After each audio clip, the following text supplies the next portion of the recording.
Okay, percents and equations, part 1. Write an equation and solve. Example, what percent of 40 is 25? What percent can be written as x? Of can be written as a multiplication symbol or dot. 40 is 40, is means equals.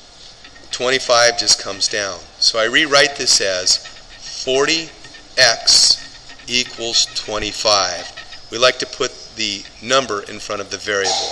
And when they're next to each other, it's implied that it's multiplication. I divide both sides by 40 to get the x by itself. This cancels and makes 1.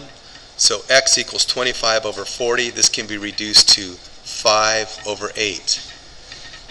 I can now turn this fraction into a decimal and then subsequently into a percent. So 5 goes on the inside.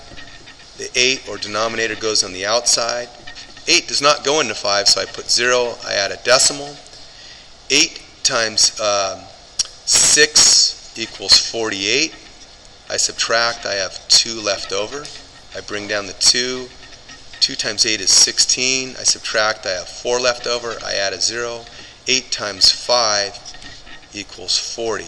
I subtract. I have nothing left over. Now we know that x is equal to 0.625. I can convert this decimal into a percent by moving this decimal over tenths, hundredths place.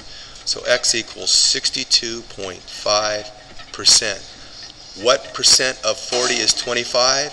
It's 62.5%. In this next problem,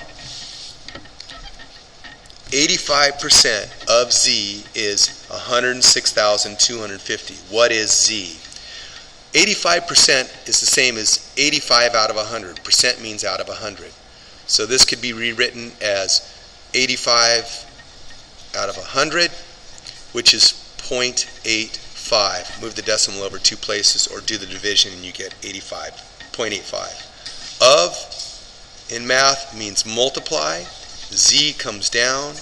Is, in math, it means equals, and 106,250 just comes down. We're asking, what is Z? All right, so now I'm going to rewrite this as Z 0.85 times Z equals 106,250. So I want to isolate the Z, or the variable. So I divide both sides by 0.85, and when I do my math, I know that 106,250 divided by 0.85 turns out to be 125,000. So Z is equal to 125,000. And that's it.